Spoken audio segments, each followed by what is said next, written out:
أعلن وزير العدل المغربي عبد اللطيف وهبي عن منحه فيلا فاخرة لزوجته عبر عقد هبة بعد تسديد قرض عقاري بقيمة 11 مليون درهم حصل عليه في سنة 2020.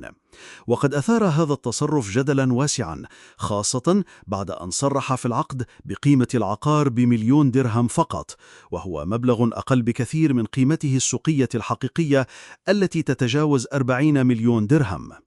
وأشار الوزير إلى أن الهبة معفاة من الضريبة، وأنه منح العقار لزوجته تقديرا لعملها المنزلي المستمر لمدة 30 سنة، وأضاف أنه لا يمانع في الخضوع لمراجعة ضريبية إذا تطلب الأمر، لكنه يرى أن الهبة قانونية ولا تحتاج إلى دفع ضرائب إضافية. من جهة أخرى، اعتبر العديد من المحللين أن هذا التصرف يظهر استغلالا للثغرات القانونية، حيث أن الهبة بين الأقارب تعفى من الضريبة على القيمة المضافة، مما يحرم خزينة الدولة من مداخيل مالية كبيرة.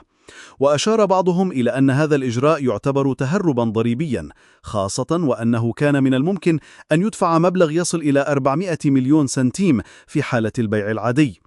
وقد أثارت هذه القضية تساؤلات حول شفافية التصريحات المالية للوزراء ومدى التزامهم بالقوانين الضريبية، خاصة في ظل مسؤولية وزير العدل عن تطبيق العدالة ومكافحة الفساد.